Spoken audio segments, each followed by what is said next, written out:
Alright, let's begin. So for this video, we had to do the tiered collision system. So as you can see here, whenever the two group A BBs are colliding, we have these green boxes.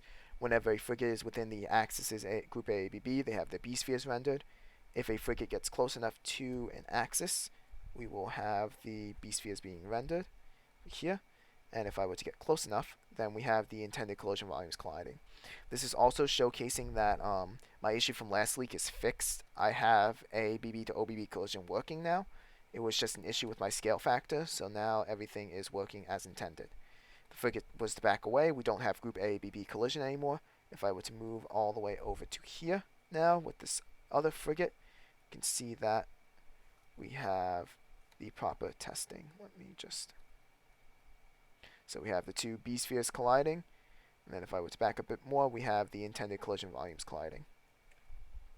So for the math tools, really quickly, I changed it so that it has the one singular while loop now instead of the three separate while loops. On top of that, as I mentioned with fixing scale factor, if I go over to here, all collision boxes now have a scale square factor of 1.0 as base because all ABBs will have that. Whenever you compute the data for OBBs, you can change that scale square factor. Collidables now all have their 3 core collision volumes created whenever they're created.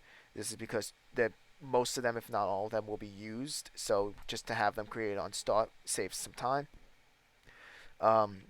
Setting the collider model, whatever the user defines as, we just set the collision volume pointer to be at that associated object. And because the OBBB has some initial data that needs to be set, we just set it when it's defined as the collision volume.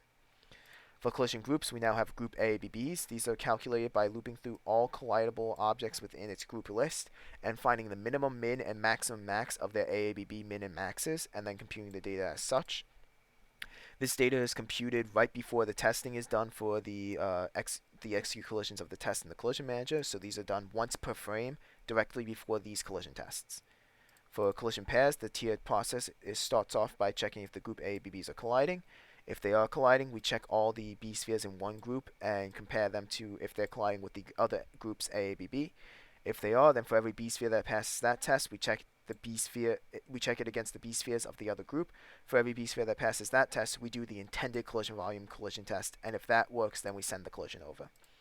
Finally, for the collision self, it's the same kind of the same tier thing, but we skip all the AABB tests. This is because every collidable object is within the same AABB, so all frigates in the self-test are within the same frigate group AABB. So we test their B spheres first, and then we test the intended collision volumes.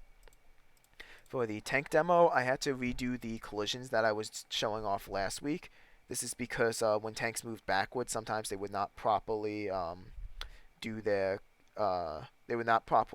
collide, and they would go through them. So now, as you can see here, whenever tanks walk into something, at least when they're automated, they just invert their direction.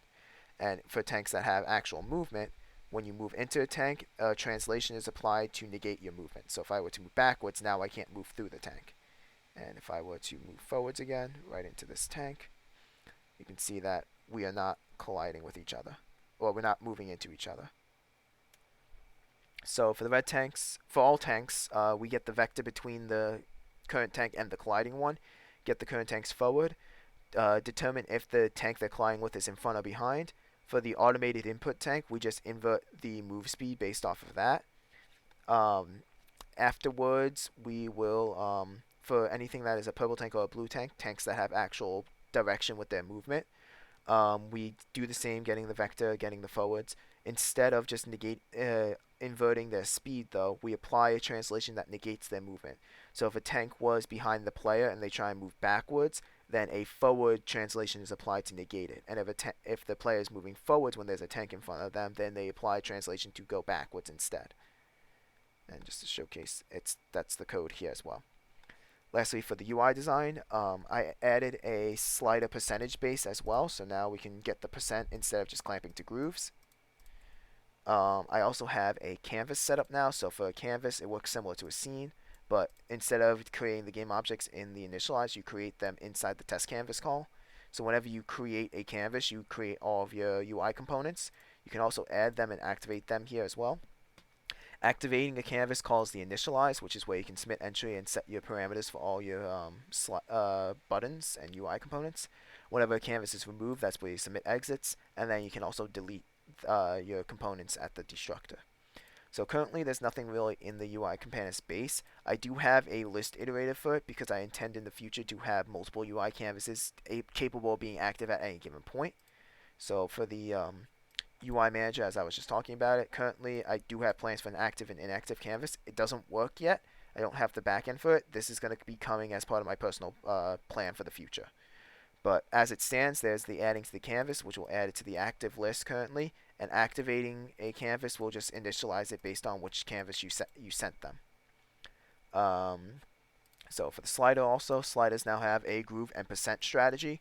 These both just go through an attorney to determine which function they call. So the grooves calls the groove, percent calls percent. Groove is the clamping I showed last week. Percent is just a formula to determine what percentage of the slider is full. That is all for that. So for the proposal document, for the tank demo, the three main things I want is a particle system, mouse input, and audio. Audio is the most important thing because I plan to use that with my personal project later down the road. So the first 2 weeks I'm going to be importing the Erklang sound library as well as creating a sound manager to integrate all those sounds that I add to the game. For after those 2 weeks on week 7, I want to do mouse inputs. I have Q and E to rotate the barrel left and right. I feel like that doesn't really work as well if we have terrain that has vertical height, so I want to make it so that you can use your mouse to aim it instead. My goal, it shouldn't be too hard to do this. It's just going to be the inverse of the math I have currently where I get a 3D point and move it to 2D space, except now I have to do the inverse of 2D to 3D, which means I'm using orthographic instead of projection. But it shouldn't be too hard to convert that point, get a vector, and then that determines where the barrel is facing. For the last 2 weeks, I want to try and incorporate a particle system. I'm hoping it will only take 2 weeks. I'm not too sure how complicated the particle system is since we haven't had the lecture yet, but my goal is to have two different particle systems, one for when tanks get hit by bullets and one to have bullet trails. I also want to have a slow smoke thing for if tanks are moving, but I'm not sure how much of a performance issue that might be because, again, I don't know how the particle system works, so this is a maybe of tanks moving with particles. And then for the last few days doing polishing and finding models. I don't think I'll be able to find that many models because I've used all my free model stuff. But at the very least, I want to try and incorporate a skybox if Azure allows for the inverted cube method we used in 370. So at the very least, I'm looking to do a skybox on the last week. For the UI components, I want to try and have the first week getting all the proper UI manager and all the proper knobs set up for every UI component.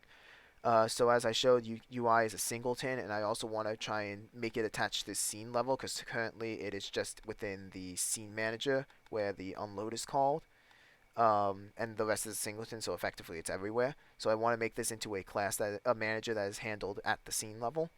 I also want to try and get all the necessary knobs done for the UI components. Currently, I just have the necessary knobs to showcase that the core principal function of the component works. So like having the necessary definition of how many radio buttons there are, the grooves and count of the sliders, those necessary things are done.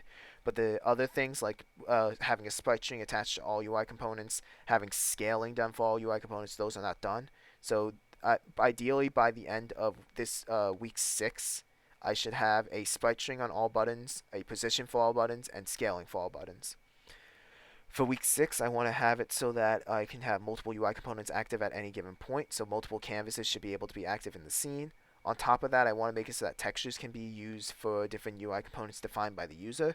This one I'm not too excited about because I know that graphic objects cannot change their image once they're defined. So for every submit entry, I need to create new graphic objects, and for every submit exit, I have to delete them. I'm not sure how well that is in terms of performance sake, but I don't think it's going to be too much of an issue. For week 7, I want to move everything into the tank demo, and this is why I want these core knobs done by week 6, because week 7 I want it to be considered finished. Week 7, I want to move it into the tank demo, and then have some buttons for starting the game, a retry, and return to menu button as well. And then for the last 2 weeks, I want to make an options menu. This will be where the Erklang audio library is imported. I want to have a slider as well as a check button to mute the audio as well. And then these settings should hopefully persist through the game. If time permits, I also want to add radio buttons to adjust the difficulty of the game. This would just affect how many tanks are spawned in each level. And if time really permits, and I'm kicking ass, I want to try and add a level select where I can just choose the level I want to start to from the title screen rather than going through every level individually. And then the last stuff is just polishing anything that I'm missing by week 10. And that's it.